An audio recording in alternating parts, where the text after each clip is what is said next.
Daniel had always been a quiet man. He lived alone on the edge of the Arizona desert in the late 1800s. His cabin was small, built with his own two hands, and the land around it was wide and open. He liked the peace, the smell of dry earth, and the sound of the wind moving through the tall grass. Every day he worked with his horses, fixed fences, and made sure his ranch stayed in order. Life was simple, and he liked it that way. But sometimes, life had a way of throwing surprises when you least expected them. On a hot afternoon, Daniel rode out to check on the stream that ran a few miles from his cabin. The sun was heavy in the sky and the air shimmered with heat. His horse, a strong brown mare, walked slowly, its ears flicking at flies. As Daniel neared the stream, he heard loud voices carried by the wind. He pulled the reins and listened carefully. The sound was sharp, angry, and filled with tension. Curiosity pulled him forward. He nudged the horse closer, staying quiet, until the scene opened up before his eyes. There, near the water, stood a group of white travelers. They were rough-looking, men with dusty clothes and rifles slung over their shoulders. Their faces were red with anger. In the middle of them stood an Apache Chief. He was older, his hair long and streaked with silver, his face calm but proud. The men were yelling at him, accusing him of stealing food and tools. Daniel could see, by the way they waved their weapons, that this could turn deadly any second. For a moment, Daniel thought about turning away. This wasn't his fight. The Apache had their own ways, and the travelers had their temper. But something inside him would not let him stay quiet. He could see that the chief was standing alone, outnumbered, and yet holding his dignity. Daniel had grown up hearing stories about the Apache people. Some called them enemies, but he had always believed that they were men with pride, families, and traditions just like anyone else.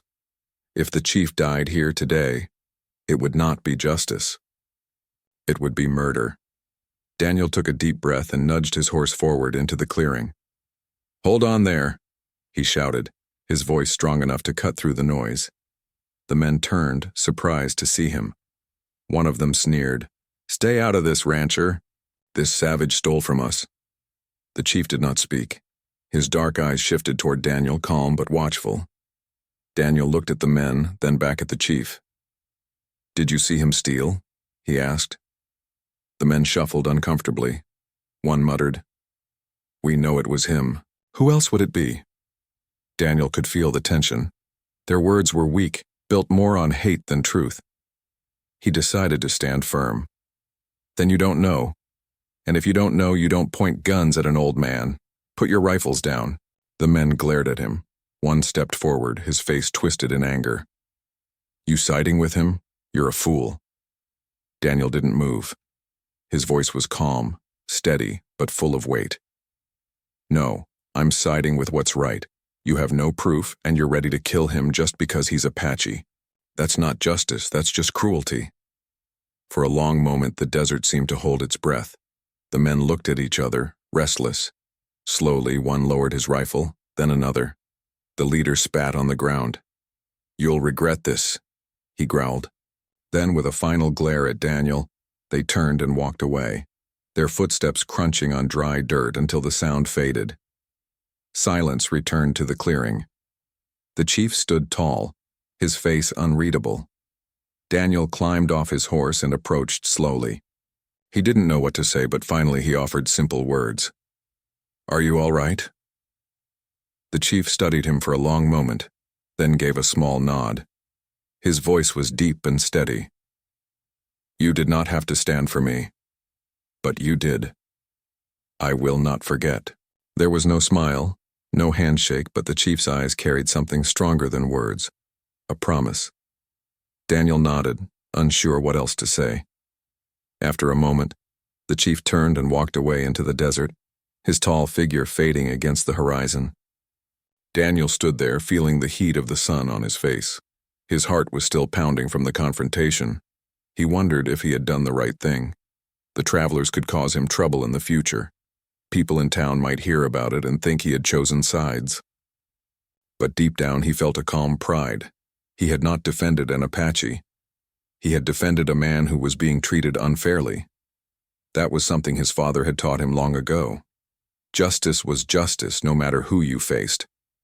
By the time he rode home, the sky was turning orange with sunset. The land stretched wide and golden, peaceful again.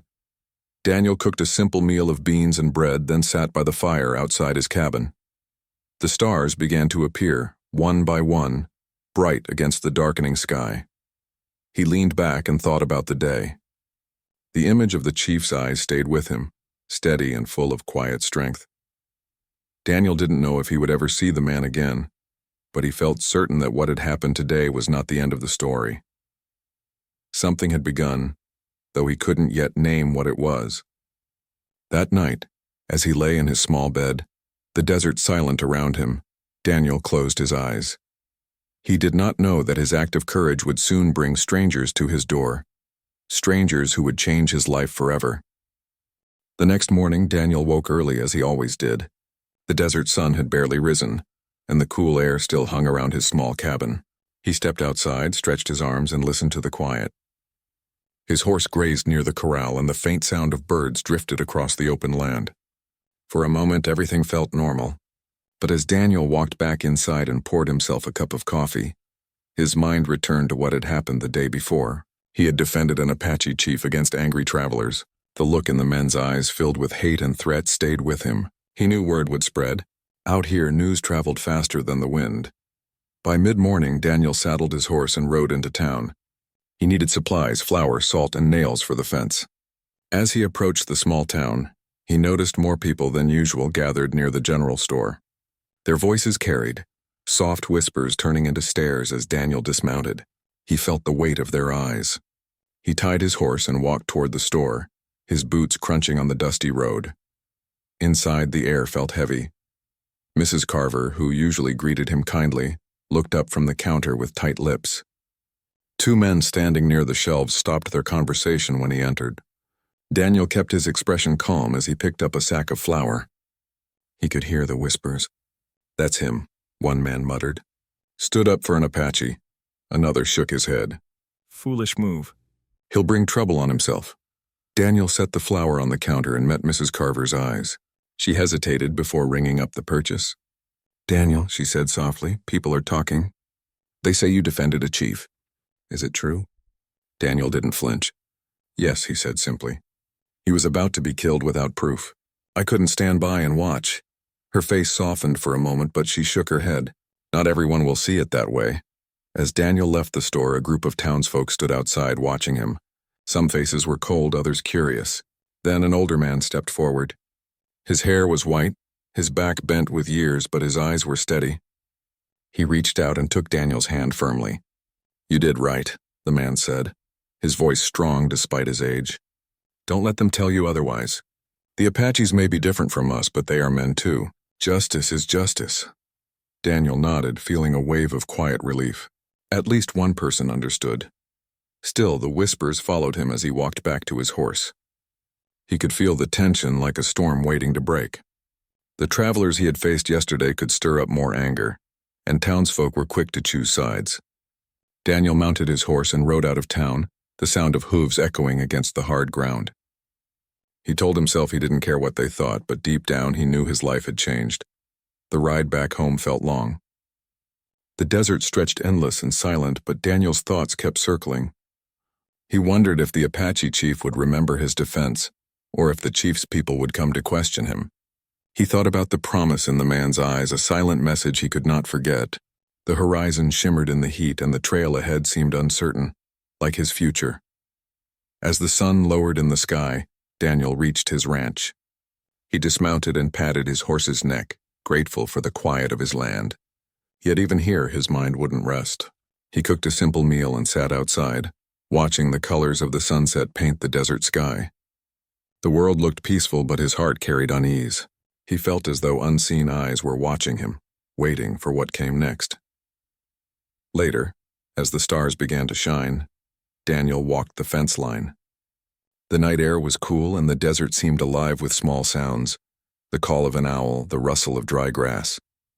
Then in the distance he noticed something unusual. 3 shapes moved along the horizon, dark against the fading light. They were on horseback, riding slowly but steadily toward his land. Daniel stopped, his breath caught. His first thought was that the angry travelers had returned. But as the figures drew closer, he saw their outlines more clearly. They were not men. They were women, tall and strong, sitting upright on their horses with grace. Daniel's heart pounded as he watched them approach. They wore traditional Apache clothing, long skirts decorated with beads and feathers that caught the moonlight. Each carried something across her saddle, baskets perhaps, though it was hard to tell in the dim light. They rode with purpose, not as strangers lost in the desert, but as people who knew exactly where they were going, and they were headed straight for him. For a moment, Daniel considered retreating into his cabin, but he forced himself to stand firm. When the three riders reached the edge of his yard, they stopped. The horses snorted softly, their breaths visible in the cool night air. The women dismounted with quiet strength. One of them stepped forward. She was tall, her dark hair braided with strips of leather, her eyes steady as they met his. In broken English, she spoke. "You, Daniel?" Her voice carried both respect and certainty, as though she already knew the answer. Daniel nodded slowly. "Yes, I'm Daniel." The woman's lips curved into the faintest of smiles. She gestured toward the baskets they carried. "From Chief. Gift." Her words were simple, but the meaning struck Daniel hard. A gift from the chief? For defending him? His mind raced with questions, but his mouth stayed dry. The three women placed the baskets on the ground before him. Inside were food, blankets, and items carefully woven by hand. Gifts of gratitude. Daniel stood frozen, trying to understand. The woman continued, her English halting but clear enough. "Chief, thankful. You stand for him. He sent us." She placed her hand on her chest, then gestured toward her companions. "We, family. We help." Her voice was calm, but her presence was strong, commanding. Daniel felt a rush of confusion. Why would the chief send family to him? Why would three women come to his house as a gift? He searched their faces for answers, but saw only dignity and quiet respect. The night air felt heavy. Daniel realized this was no simple gesture. In their culture, this was a sign of deep honor, perhaps even a bond stronger than friendship. He swallowed hard, his mind filled with questions, but all he could manage to say was, "I don't understand." The woman gave a small nod, as though expecting his confusion. "You understand. Soon." Daniel stood in silence as the three women moved closer to his cabin, their baskets in hand. The desert night seemed to grow even quieter, as if the stars themselves were watching this moment.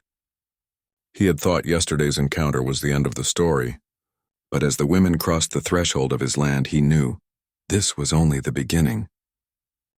Daniel hardly slept that night.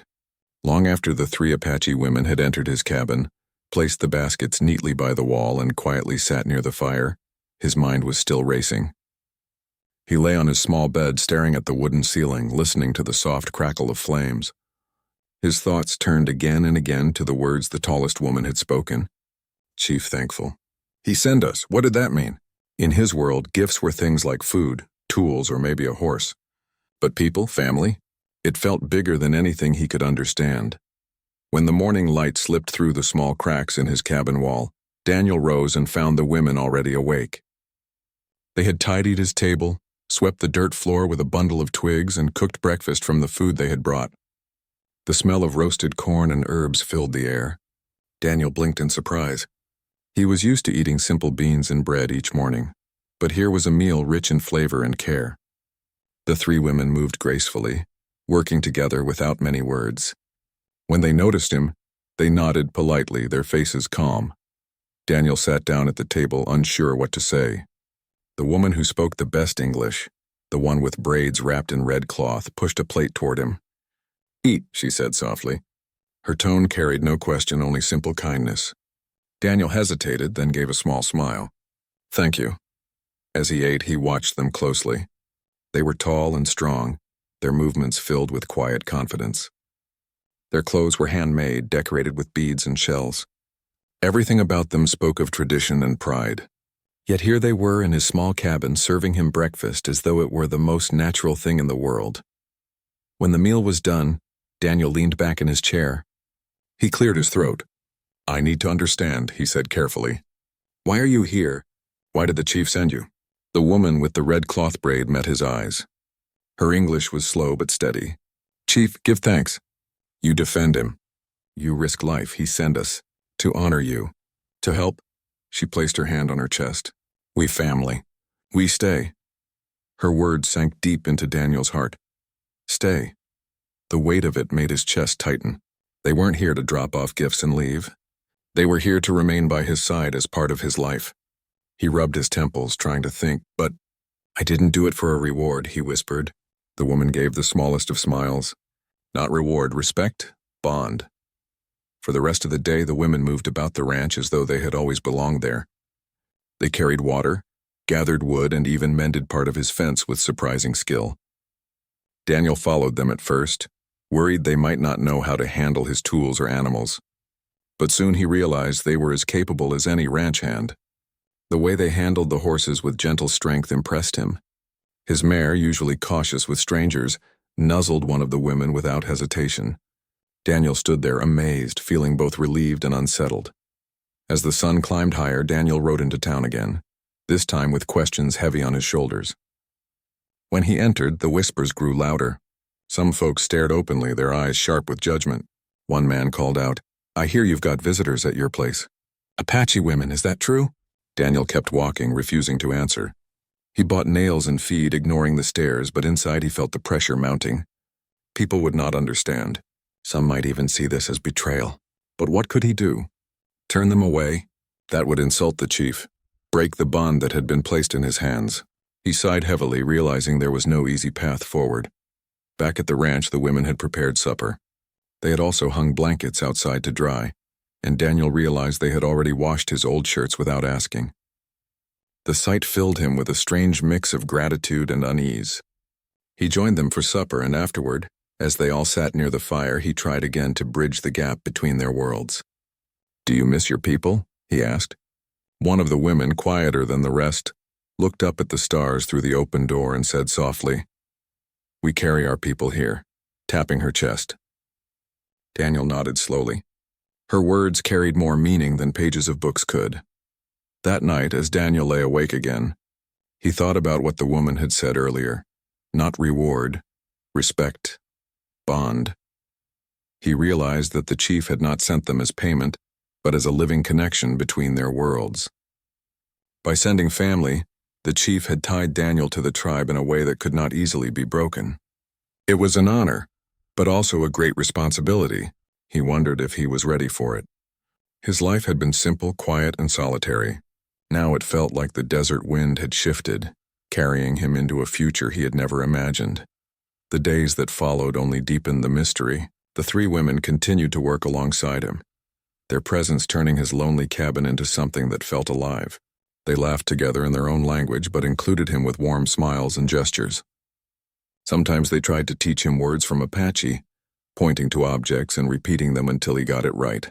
Daniel found himself smiling more than he had in years, and yet in quiet moments doubts returned. What would the town say when rumors grew stronger? What would happen if the travelers returned, angry about his choice to defend the chief? One evening, Daniel sat by the fire with the women. The tallest one, the one with the red braid, looked at him thoughtfully. "Chief say, you brother now. Tribe see you, as family." Her words struck him like a bell ringing in the still night. Family. Brother. Daniel stared into the flames, his heart heavy with both honor and fear. To be accepted by the Apache was no small thing, but it also meant he was no longer just Daniel the rancher. He was Daniel, tied to two worlds, walking a path few men dared. As the fire crackled, one of the women reached into a basket and pulled out a finely woven cloth. She draped it gently over his shoulders. The cloth smelled of cedar and smoke, warm and comforting. Daniel looked at her, then at the others. Their eyes were kind, filled with trust. In that moment, he felt the truth settle in his heart. His life had changed forever.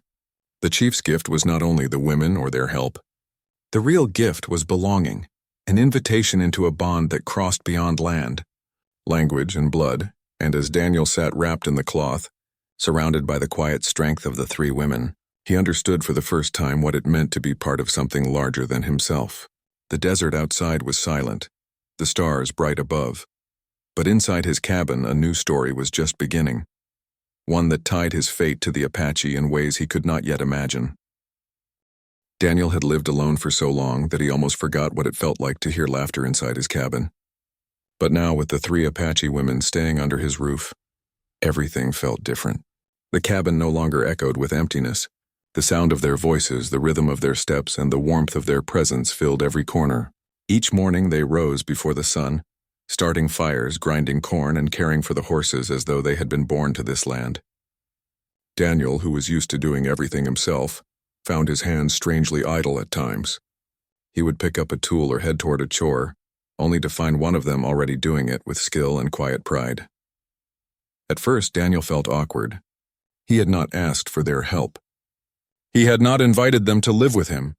Yet here they were, turning his lonely life into something he had never expected. His neighbors in town would never understand. He could almost hear their voices calling him a fool, a traitor, or worse. But when he watched the women working with such grace or heard their soft laughter as they teased each other in their own language, his doubts grew quieter. They brought life to the cabin in ways he had never imagined possible. During the day, the women taught Daniel small things about their world. They showed him how to weave rope from desert plants, how to read the tracks of animals, and how to use herbs to soothe burns or cuts. Daniel listened carefully, amazed at their knowledge. In return, he taught them bits of English, pointing to objects and repeating the words until they nodded with understanding. Slowly, a bridge formed between them, built from patience and respect. It wasn't always easy. Sometimes words failed, and they had to rely on gestures or simple smiles. But in those quiet moments, Daniel realized something powerful. Kindness needed no translation. One evening, after a long day of fixing the barn roof, Daniel sat outside with the women near the fire. The desert sky stretched above them, filled with stars that seemed close enough to touch. The tallest woman, the one with the red braids, spoke softly. Her English was halting, but Daniel could hear the weight in her words. Chief say, "You are brother now. Tribe trust you. Tribe say, you family." The firelight flickered across her face, making her eyes shine. Daniel felt his chest tighten. Family. That word carried a meaning deeper than he could explain. He had defended the chief without thinking of reward.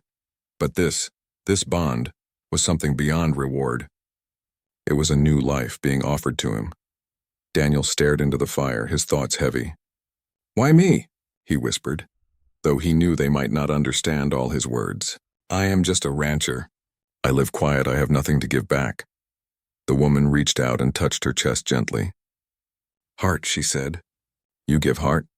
Daniel met her gaze, feeling the truth in her simple words.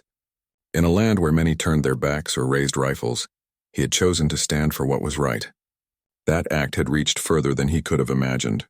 Still, Daniel struggled with doubt. He worried about the town.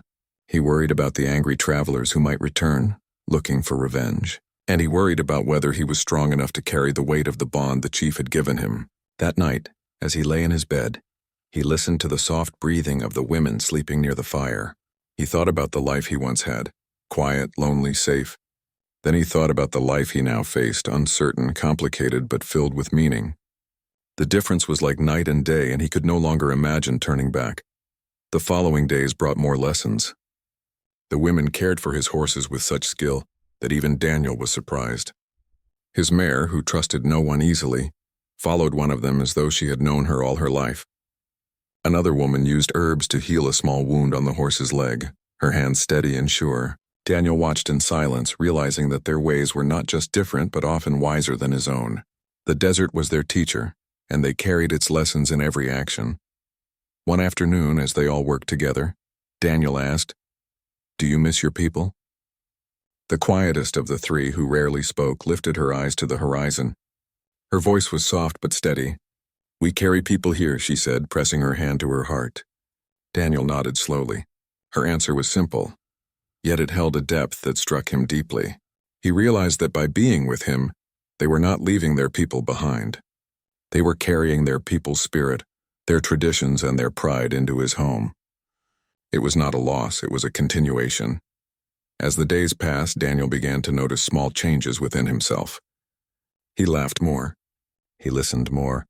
He found joy in simple things, sharing food, learning new words, hearing stories told through gestures and song. The cabin that once felt too large for one man now felt perfectly alive with 4 souls. At night, when he sat by the fire, he often caught himself staring at the women, not in confusion anymore, but in quiet wonder. How had his life changed so quickly?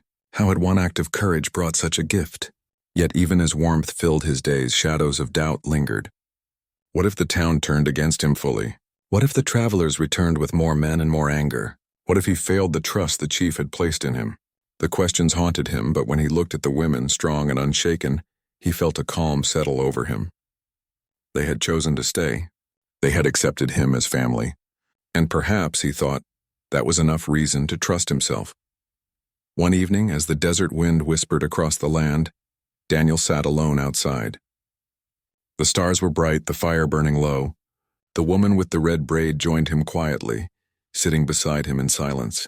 After a while, she spoke. "You think much," she said softly. Daniel gave a small laugh. "Yes, too much." She tilted her head, studying him. "You have good heart. Good heart bring good path. Do not fear." Her words were simple, but they wrapped around him like a blanket.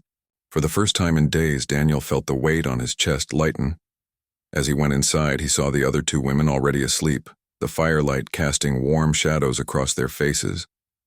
He paused, taking in the sight. They looked peaceful, strong at home. He realized then that they were no longer strangers in his cabin. They were part of his story now, part of his life. That night, as Daniel lay down to rest, he closed his eyes and whispered to himself, "This is no gift. This is a bond." And deep in his heart, he knew that bond was unbreakable. The chief had not only thanked him, he had changed his destiny forever. The week passed more quickly than Daniel expected. What once felt like a lonely stretch of days, marked only by chores and silence, now carried new rhythm. The 3 Apache women worked alongside him, laughed in their own language, and filled the cabin with warmth. Daniel had begun to realize that life was no longer just about his land and his horses. It was about something much bigger. Yet he still did not fully understand what the chief intended when he sent his family to him. That answer came sooner than Daniel thought. One morning, as the desert air was still cool and the sun was climbing, Daniel saw a dust cloud forming in the distance. He stepped out of his cabin, shielding his eyes. A group of riders was approaching. His heart tightened, thinking perhaps the angry travelers had returned with reinforcements. But as the figures came into view, Daniel's breath eased. It was not the travelers. It was the Apache. The riders came in quiet formation, their horses moving with discipline. At the front rode the chief, the same man Daniel had defended by the stream. His tall frame and calm, proud face looked even stronger now, surrounded by his people. When the riders reached Daniel's land, the chief dismounted. Daniel felt his legs heavy, but he stepped forward to meet him.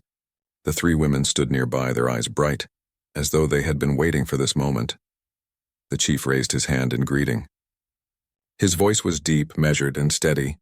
Though his English was limited, his words carried weight. "Daniel, you stand for me. You give courage. You are brother now." His gaze swept toward the 3 women. "They stay with you. To show bond.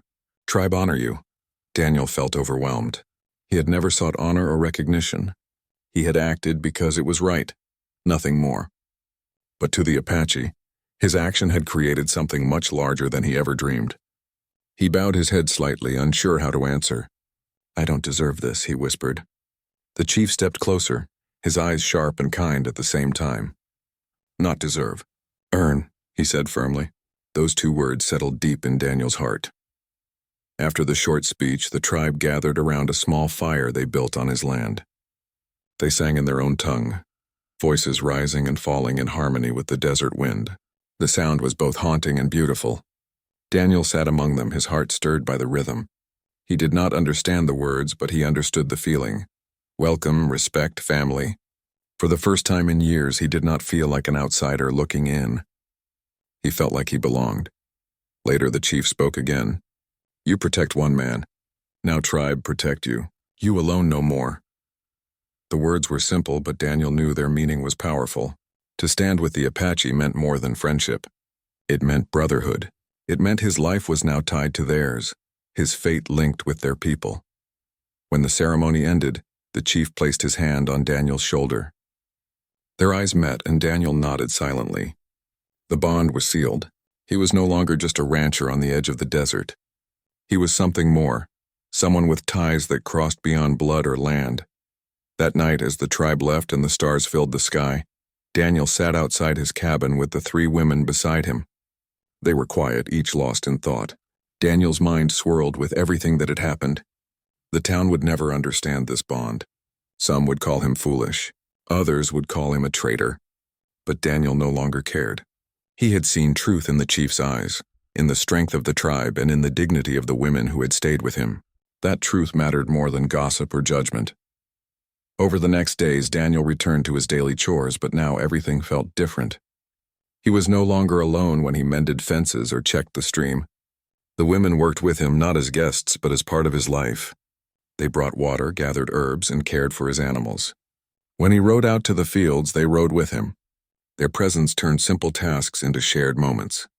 Daniel began to smile more, laugh more, and feel lighter than he had in years. Still, there were challenges. When he rode into town again, whispers turned sharper. Some men refused to meet his eyes. Others muttered insults under their breath. One merchant even tried to charge him double, sneering about Apache silver. Daniel held his ground, his voice calm. "I'll pay fair price, nothing more." The merchant grumbled, but took the money. As Daniel left, he heard one man mutter, "He's not one of us anymore." Those words stung, but Daniel kept riding. He knew the truth. He was one of them, just not the way they meant. He was one of the Apache now, too. That evening, back at the ranch, Daniel told the women what had happened in town. They listened quietly, their faces unreadable. Then the woman with the red braid spoke softly. "Not easy, but path strong. Chief, no. We know, you, not alone." Her words, though simple, steadied Daniel's heart. He realized that strength was not only found in fists or guns. It was also found in bonds, in trust, in standing firm when others wavered. As weeks turned into months, Daniel grew deeper into the life that had unfolded before him. The women taught him more of their language, and he taught them more of his. Together they built new habits, new routines, and new trust.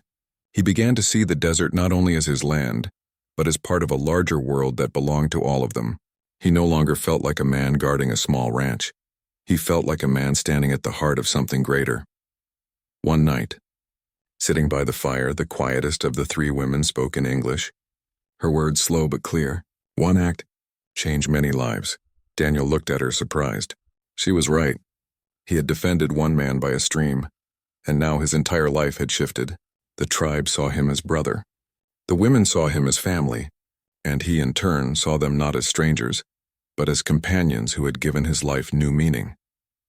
The desert wind carried softly that night, rustling the dry grass, whispering like an old friend. Daniel closed his eyes and listened. He thought about the man he used to be, alone, quiet, careful. Then he thought about the man he was now, connected, trusted, changed. He smiled faintly. Perhaps this was always the path meant for him. In the end, Daniel realized something simple but powerful. Courage does not only protect others. Sometimes courage gives you a new life. By standing for justice when no one else would, he had gained not only honor but family. The chief's gift was not just food or blankets or even the women who worked beside him. The true gift was belonging, a place in a story larger than his own. And so under the stars of the Arizona sky, with the fire glowing at his feet and the quiet strength of his new family beside him, Daniel whispered to himself, "I am not alone anymore.